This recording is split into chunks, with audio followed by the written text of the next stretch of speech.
Hi, everybody. This is Scott Ellsworth. I grew up just a couple of blocks from Route 66, historic Route 66 in Tulsa, Oklahoma. I'm a historian of the 1921 Tulsa Race Massacre. We're listening to the Route 66 podcast. Welcome to the Route 66 podcast. Today is a show unlike any other I've ever released.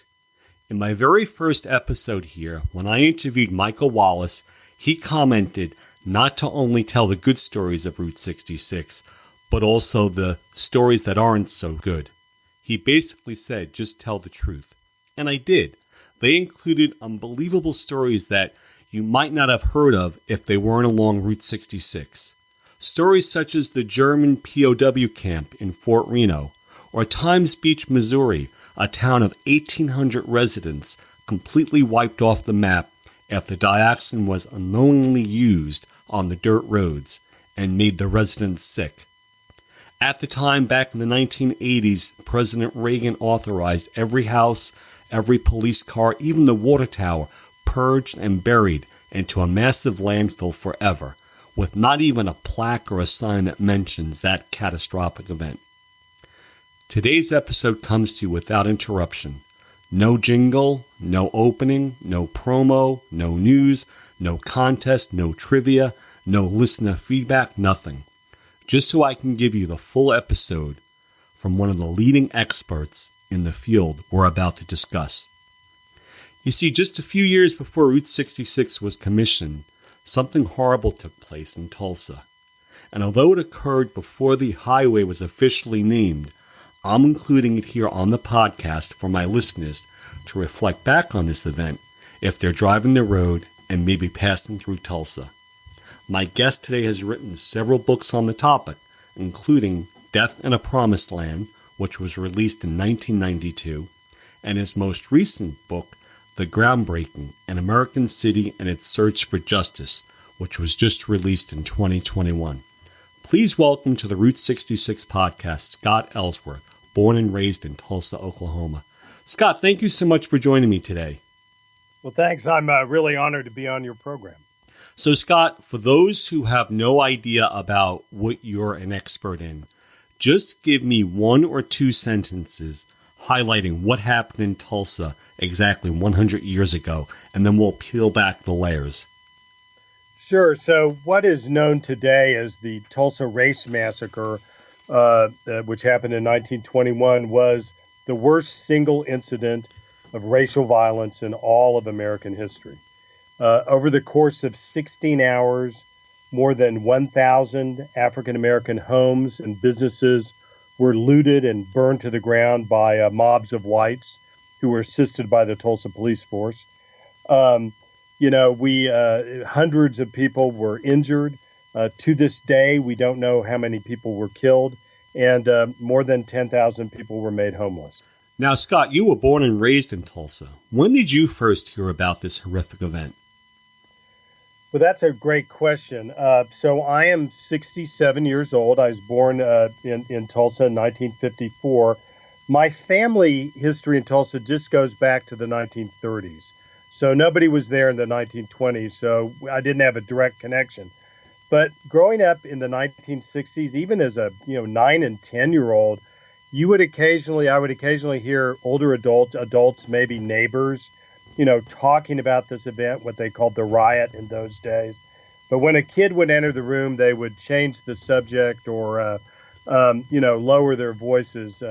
I also heard what would seem to be like urban legends at the time of bodies floating down the Arkansas River, which ran 7 houses from where I grew up, of machine guns on the roofs of buildings, of airplanes being used.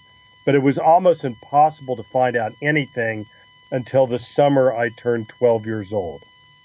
And that's pretty young. For me, obviously, I'm an elementary school teacher, and we would have never covered anything, even like the Holocaust. When I was a kid, we didn't discuss it. Today, obviously, it's discussed. Did you learn more about this in college, when you were a college student? I picked up a little bit, in high school. I worked at an International House of Pancakes one summer. There were some an African American cook and some African American dishwashers. I learned a little bit here and there, but it was really not until the summer between my junior and senior year in college. I was out at a small school in Oregon called Reed College, and I had to write a senior thesis. I was a history major, and I thought, well, why don't I write about that Tulsa Race Riot? And so during the summer of 1975, I came home to Tulsa and started to do research on this seemingly mysterious event. And during that research, you came upon one person, W.D. Williams. How did that turn your direction? Oh, it changed everything. So when I got to Tulsa, I just had trouble finding any records. It's important to remember a lot of the official records were stolen and destroyed. It was almost impossible in those days to get any photographs of things. There'd be an occasional sort of sugar-coated write-up in maybe a local history book that said, well, there was an incident in an elevator, some people got mad, some shots were fired, and afterwards the good white people of Tulsa rebuilt the black community. But I had seen one photograph, and it was a panoramic of Greenwood, which the African-American neighborhood was called after the massacre, and it just looked like Hiroshima or Nagasaki. And I couldn't figure out how this seemingly innocent incident in an elevator had turned into this racial Holocaust. And I got very lucky. Through a friend of a friend, I learned of a man named W.D. Williams, African-American massacre survivor.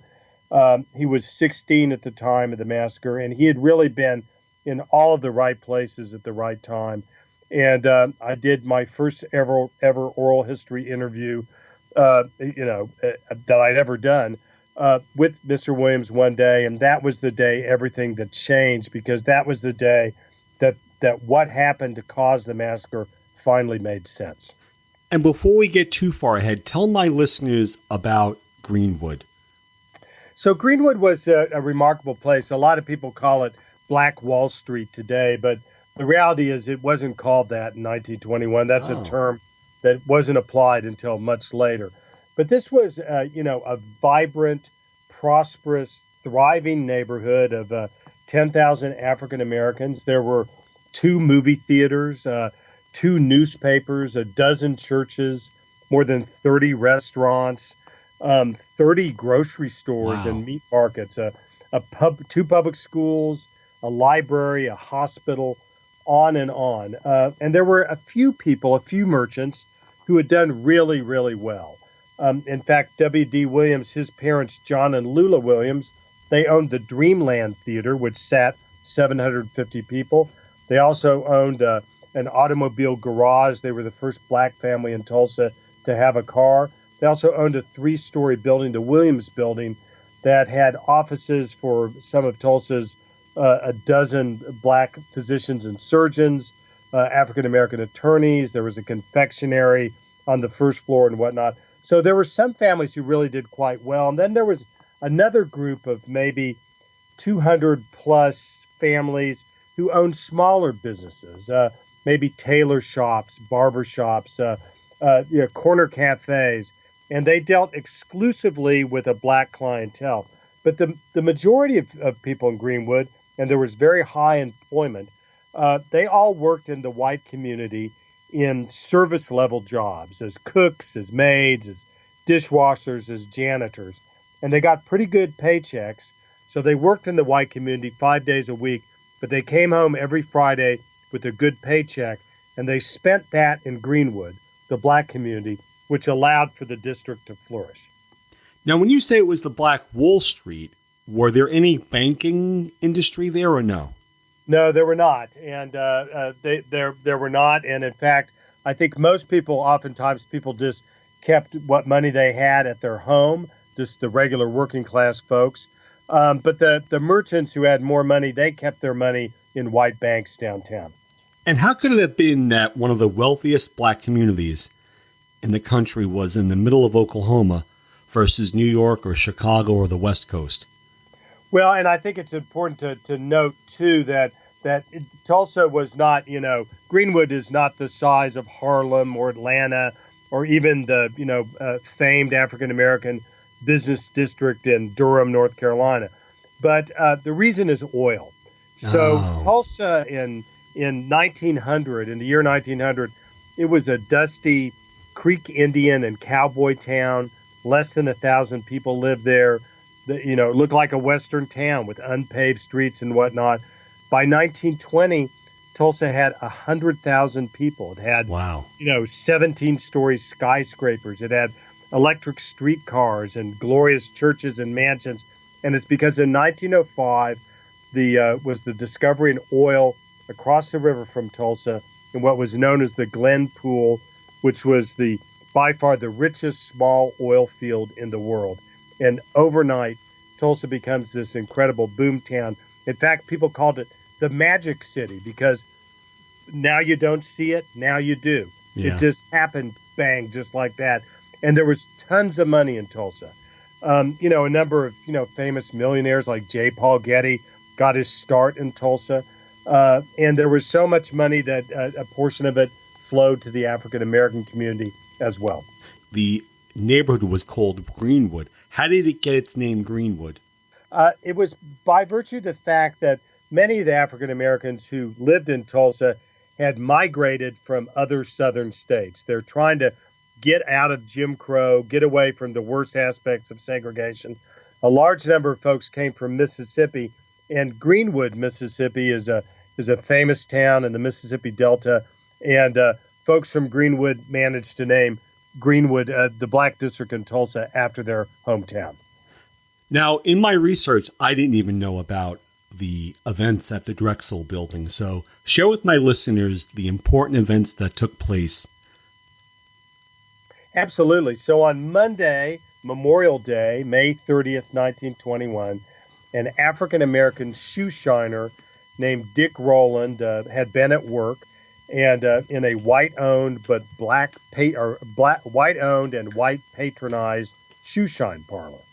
And but there wasn't a restroom facility for the shoe shiners there, so the white owner had arranged for Dick Rowland and the other shiners, or boot blacks as they were known, to walk down Main Street a couple blocks, enter the Drexel building, ride an elevator to the top floor where there was a, quote, colored bathroom. So this is what he did, and he did this, once a day. Now, in those days, elevators were not automatic. Right. You had an elevator operator, normally a white teenage girl or young woman, and that was the case in the Drexel building. Her name was Sarah Page. So Dick Rowland is just doing what he would normally do. But something happened that day. We think what happened is that Dick tripped as he started to enter the elevator. He threw his hands out to break his fall. He had been a football player in high school. And we think that he might have caught Sarah Page's shoulder as he started to fall, maybe hooked her dress, ripped it a little bit. Sarah screamed. Dick ran out of the elevator, and that was that. But we don't really know exactly what happened. That's our suspicion. The Tulsa police were called. A couple of officers show up, but they didn't appear to be particularly worried or upset about it. They don't put out an all-points bulletin. Nobody jumps into a police car to go and track him down. They do pick up and arrest Dick the next morning, Tuesday morning, May 31st. They take him to the jail on the top floor of the courthouse, and the wheels of justice, or Jim Crow justice, seem to be turning quietly. Sarah Page is going to refuse to press charges. Dick will be exonerated. But somehow a reporter for the Tulsa Tribune, the city's afternoon daily white newspaper, caught wind of this. And the Tribune wrote up this fantastic account of what had allegedly happened in the Drexel building, a front page story that claimed that Dick had been stalking Sarah Page, that he clearly attempted to sexually assault her, that he tore her dress, he scratched her face, ran out of the building, all of that. And then there was an infamous but now lost editorial in that May 31st first issue of the Tribune, which said, "To lynch Negro tonight." There had been a young white accused murderer lynched by a white mob a year earlier. And obviously this was a call to have Dick Rowland lynched. So the Tribune hits the streets at about 3 o'clock. By 3:30, there's lynch talk on the streets of Tulsa. And I guess, okay, and then continue, Scott, on with Sure. at the courthouse outside. Got it. So, and that Lynch talk then soon turns into Lynch action. So you have a lynch mob that starts to gather outside of the courthouse, 100, 200, 500, 700, Wow. 800. They demand that the sheriff hand over Dick Rowland to them so he can be murdered. But there's a new sheriff in town, and not like the old one. And this new sheriff refuses to turn Dick Rowland over to the white mob. He disables the elevators in the courthouse, blockades the stairwells, puts his deputies on the roof with high-powered rifles. So you have this tense standoff that's simmering at the courthouse. Meanwhile, across town in Greenwood, word hits that an African-American young man is in great peril, and people are trying to figure out what to do. And an African-American World War I vet who'd fought in France jumps on the stage of the Dreamland Theater and says, "Shut this place down. We ain't going to let this happen here."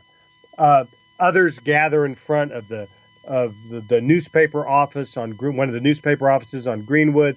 There's no radio in these days. There's no internet, or very few people have telephones for that matter. So a lot of this is word of mouth. And finally, at about 7:30, a group of 25 black World War I vets, some of whom have gone home and put on their uniforms, all of whom are armed with rifles, pistols, and shotguns, pile into cars. They drive down to the courthouse. They present themselves to the sheriff and say, "We're here to help you defend the prisoner if you need us." The sheriff says, "Get the hell out of here." They leave. But their appearance just electrifies the white mob. Members of the mob now go home to get their own guns, to spread the word, to bring other people here. A group of mob members tries to break into the National Guard armory to steal the high-powered Springfield rifles that are there. They are held at bay by National Guardsmen. But the situation in Tulsa is getting more and more tense. Then finally, at about 9:30 that night, a rumor hits Greenwood that the whites are now storming the jail. So this time, 75 African-American men, all armed, climb into their cars, drive downtown to the courthouse, once again present themselves to the sheriff, once again are turned away by the sheriff. But as they are leaving, an elderly white man goes up to a tall black vet and says, "Where are you going with that gun?" And he says, "Well, I'm going to use it if I have to." White man says, "Like hell you are, give it to me." A struggle ensues, a shot goes off, and the massacre begins. Wow. So was the elevator incident what sparked this, or was there an underlying thread previously from the previous year, like you mentioned? Well, I think there's a few things. I think it's important for everybody to remember this is the early 1920s, late 19 teens. This is a really awful period of American race relations and a very perilous time for African Americans. This is a time of the rebirth of the Ku Klux Klan, which is no longer just a Southern institution. The Klan ends up running the state governments in New Jersey and Indiana and Oregon, eventually in Oklahoma as well, too. Lynchings are still going on. While the number of lynchings has started to decline, the barbarity of lynchings of African Americans getting lynched by whites has increased. I mean, it's hard to believe, but in the early years of the 20th century, you had people burned at the stake in the United States. So you also have these events that are everybody called race riots in those days, where there was some sort of a racial incident between blacks and whites that then spills into larger violence, where black people are attacked by whites in downtown neighborhoods, and white mobs invade black neighborhoods, shooting, looting, burning, killing. These happen in Chicago and in Washington, D.C., in East St. Louis. They're across the country. So this is going on, and there's a number of black people who are, with all this militant white racism, who are determined that we're going to defend our communities. When the murderers come, we're going to fight back, and certainly black vets. So that's in the air. Certainly there was a lot of crime in Tulsa during that time. That's part of what's going on as well, too. But really the incident is not so much the elevator incident, but it's the Tulsa Tribune publishing this fantastic write-up. That's really the Yes. spark that set things going. And as a scholar, what would you stamp it as? A race riot, a massacre, an uprising? Well, it's kind of it's funny. I write about this in my new book, The Groundbreaking. But what happened in Tulsa in 1921 hasn't changed. What has happened is what we call these events. So in 1921, everybody called these race riots. Black newspapers did, white newspapers did. Everybody understood that meant racial fighting where whites are attacking blacks and invading black neighborhoods. But then, in the 1960s, you had what people then called race riots. We now call them racial rebellions, in Detroit and whatnot. People called the violence that followed the exoneration of the Los Angeles police officers who, beat up Rodney King a race riot. So the term has changed, and some people wanted to call it a massacre. I use both terms. I don't think we really have a good term. I once called it an American Kristallnacht.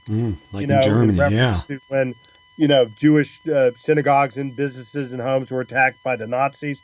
People have called it a pogrom, a race war, whatnot. None of these words really fit. We really don't have a good word. But I tend to use, since I've used race riot for more than 50 years, I still use it. That's what all the survivors called it, incidentally.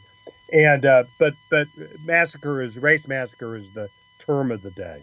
And Scott, how come no one's ever heard of this? Well, no one's ever heard of this because it was actively suppressed for more than 50 years. This is an astonishing story. I mean, the reality is that for nearly 5 decades, both of Tulsa's white daily newspapers went to extreme lengths never to mention the race massacre. Official records, as I mentioned, were stolen and disappeared, never to be seen from again.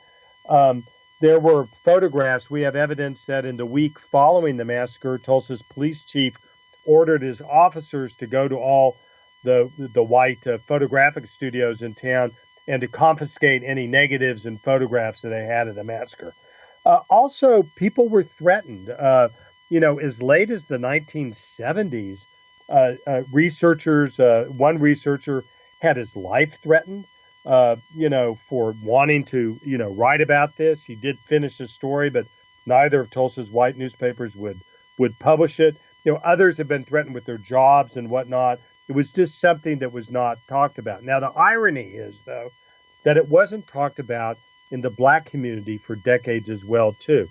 Tulsa's black newspaper for years, the Oklahoma Eagle, wouldn't write about it. And also massacre survivors, I think it's important to kind of think about them as if one would think of Holocaust survivors. Right. Holocaust survivors often wouldn't want to tell their children and grandchildren about the horrific, events that they had to experience, and they didn't want to relive that trauma. And the same thing happened for massacre survivors. They didn't want to burden their children and grandchildren with these stories. So I've met African descendants of black survivors who are my age that didn't find out about this until the last 30 years or so. Wow. So it's taken a while. For 50 years, the story was buried, and it's taken us about 50 years to get the story out. Now, 100 years later, there can't be any survivors still around today, are there? Well, there are 3 that we know of. Wow. They're quite elderly. One is 107. One is 100. I think the other is 105. But they are very, very rare.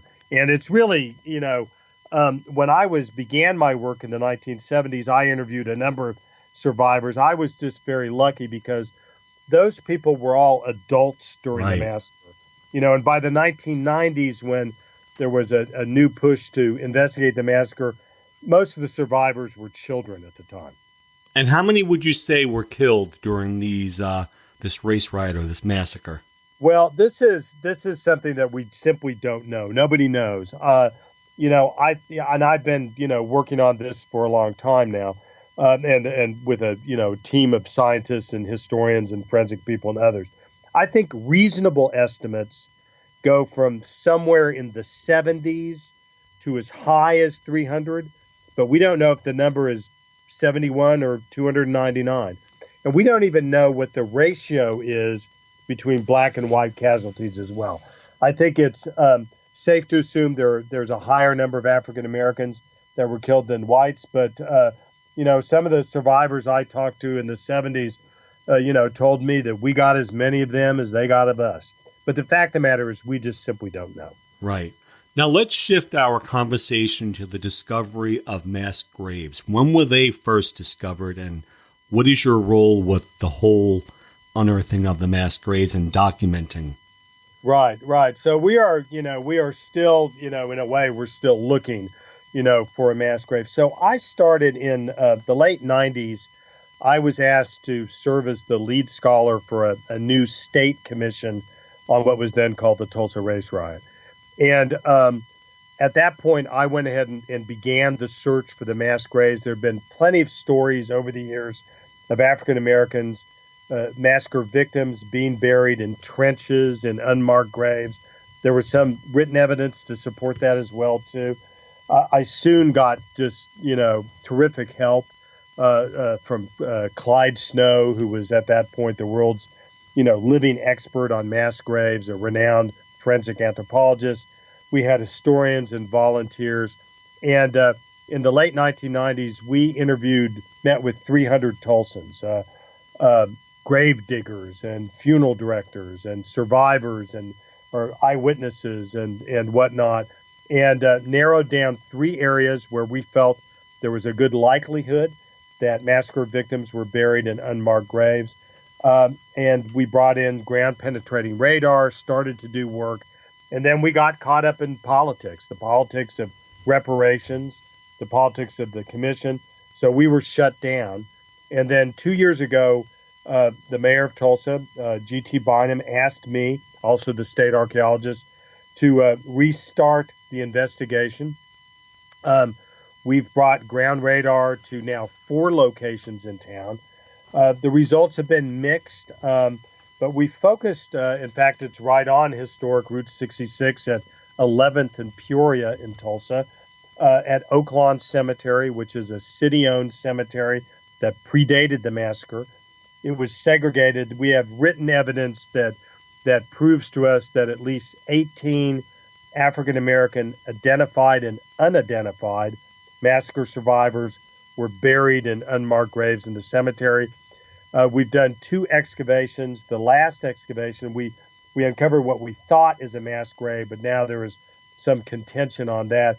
We did discover, though, the remains of at least one African American male who had been killed by gunfire.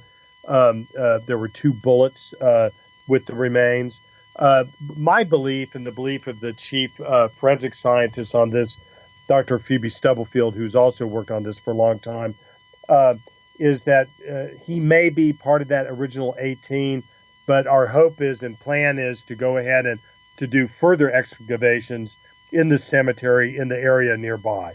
So we're not done yet. We have a couple of other locations in town where there's very strong evidence. One at a what is now a city park near the river, where we think that massacre victims were buried in a trench that was dug by a steam shovel. There's abundant evidence for that. The question is whether we can find a location or not. Now, is there still resistance out there today about people acknowledging whether or not this actually took place? I think that we've gotten over that. I think it's important to remember that, this has been very difficult for people. That's been difficult for people in Tulsa's white community. People lived there all their lives and had grown up never hearing about this whatsoever. And to learn that you've had this horrific event right by you. I mean, it would be as if, you were a young person in New York City right now, and the fact that 9/11 had happened, you were never taught about it. Nobody ever mentioned it, that it didn't exist, and then to discover that it happened. So I think this has been unnerving for some people. I think there's been a wealth of response in the white community. Some people are angry still that there's so much attention or what they perceive to be so much attention being perceived to this story. Others are heartbroken. Others are ashamed. There's a wealth of responses, but it's been difficult, and it remains difficult to come to terms with the facts, regardless of what color you are. And Scott, recently President Biden appeared in Tulsa to commemorate the 100th anniversary. How has that changed things? Well, that was a huge event. I was able to attend the event. I met the president. And I can tell you that the thing that I kept thinking about was, again, I was so fortunate in the 1970s to have a group of elderly, largely African American massacre survivors, many of whom had never shared their stories outside of their family, much less been interviewed by anyone before. And they took a chance on me and shared their stories with me. And it's because of them that we really know what happened in Tulsa in 1921. But I kept thinking about them and how proud they would have been that an American president had come to their community, to their town, and recognized what had happened to them and their families. So I think that was a very, very important visit. And can you share with our listeners one conversation you had with President Biden? Well, it was a little bit funny in the sense that, as it turns out, President Biden and I have the same literary agent, a wonderful man by the name of David Larrabell. I mentioned that to the president. He started to howl and said, "Well, I've kept David rather dormant lately. I've been somewhat busy." So anyway, it was a delight. It was a delight. I mean, it's of course an honor to meet any president at any time, but it was a special moment. Scott, what needs to be done for proper closure, in your opinion, of this event by the government? Well, I think a couple things need to be done, and we'll have to see who does them. We do need to continue our search for these people. I mean, there's abundant evidence of African American massacre victims who were essentially thrown away. Their families were all being held under armed guard. No family member was able to attend their burial. We don't know that any words were ever said over their remains by any ministers. The families were never told what happened to their father, their son, their uncle, their aunt, their loved ones. I think it's incumbent upon us to bring these people back. So I think the search for the graves is very important. It's going to take a while. People have to be patient. This is very difficult work. But the other thing, I mean, I believe, and I've come around on this, I do believe that the descendants and the three remaining survivors deserve some form of financial restitution or reparations.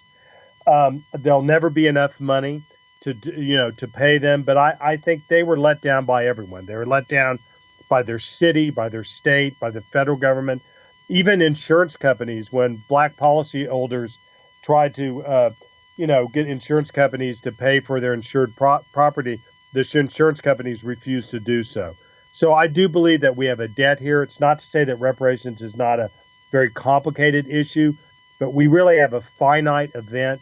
We have a finite number of people, and I think we need to do something for them. And what would happen with these remains once they're unearthed? Would they be relocated to do the family members, would you be able to locate them, do you think? Yeah, so what we've done, with the remains that we found so far, DNA has been extracted. We are going to test that DNA and see if we're able to identify any of these people. But they need to be reburied with honor, and an appropriate memorial, needs to be built. Obviously, if we're able to identify anyone, the family member has, they have the priority over what happens to those remains. But if we have other remains of massacre victims that are unidentified, the city would still be the entity in charge of reburying them. My sense is that someday I hope that we have a memorial to these people. I'm sure that memorial will include the remains of unidentified people. And I think that memorial will become a memorial not just to victims of the Tulsa Race Massacre, but also to victims of racist violence in America that's gone on for centuries, whose victims lie in graves that we'll never find. Oh, that would be wonderful. Scott, how long did it take to rebuild Greenwood? Well, that's the amazing thing. And, part of it took decades, but the reality is that there was so much money in Tulsa. And what's amazing is black people who worked in the white community, maybe a week later, they went back to their jobs in those white neighborhoods where people were trying to murder them. I can't imagine the courage that took. but money started to flow back in. The Williams family, who had that, the theater and whatnot, they rebuilt their 3-story brick Williams building by 1922. So Greenwood came back again. The old timers say that in the 1940s it was even bigger than before. But even that, with that being said, it took the church's decades to rebuild because they had to pay off the mortgage on their old church. Then they had to raise money for a new one. And the amount of wealth lost in the community was also not to be forgotten. In the June issue of National Geographic, there's a magazine, there's a graph that estimates that if the massacre had not happened, there would be an additional $600 million worth of generational wealth in Black Tulsa today. I mean, that's decades of down payment on houses, college tuition, seed money for new businesses, elder care, health care, you name it. So how far off of Route 66, any of the alignments, is the Greenwood neighborhood? Well, it's not far at all. It's only just over a mile away. Something like 1.2 miles or something like that. So it's really quite close. And if your listeners, when you're planning to take a trip down Route 66 in Oklahoma, which really has some fantastic portions of the route, go ahead and set your GPS to Greenwood, the intersection of Greenwood and Archer, or just Greenwood Avenue, and you'll be able to go and see there's a brand new museum. There's a wonderful park, John Hope Franklin Reconciliation Park, which talks about Greenwood before and after the massacre, and also the massacre itself. You can see some of these rebuilt buildings. The 1922 Williams building is right where it is today. And there's a lot to see. And then right on historic Route 66 at 11th and Peoria is, of course, Oaklawn Cemetery, where we've been involved in the search for mass graves. So tell us about the museum. What is the exact name of the museum and the exact location? So the museum is called Greenwood Rising, and it's going to be in what I think is going to be the 100 block of Greenwood Avenue.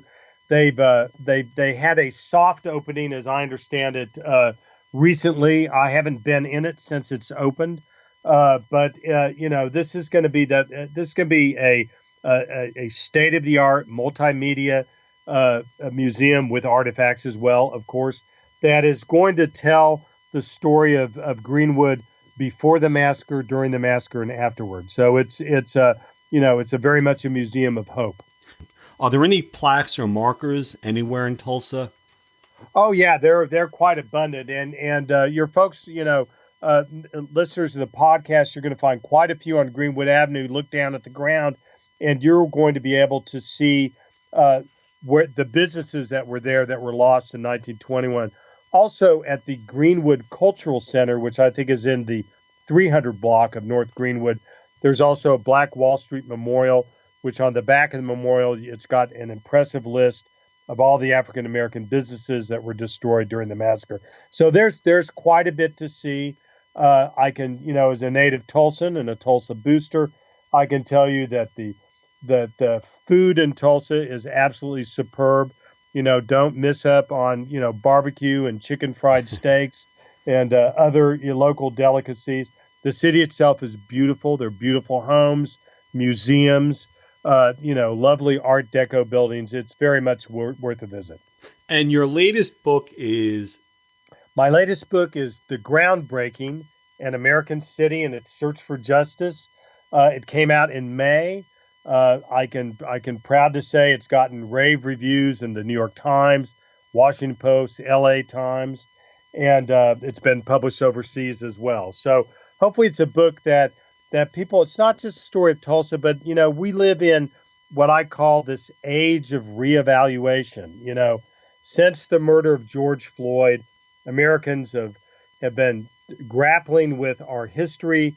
What do we, how can we talk about all of our history, the unsavory parts, as well as the good parts? And this is a book that I hope inspires people in your own communities to go ahead and take a fuller look at the past. So how is Groundbreaking different from your first book? Well, the first book really tells the story of the massacre itself and is really focused on this. This book also tells the story of the cover-up, how it happened, what happened to people. Also, the uncovering. It details the search for the graves, and also the fight for reparations that's going on as well, too. So this is a book that spans more than a century. And Scott, do you have a website where my listeners can find out more information about your research and your background? Certainly, just Google Scott Ellsworth writer or Scott Ellsworth historian. I'll show up. There's quite a bit of material that's out there. You can certainly, if you go to Amazon, you'll see my other books as well.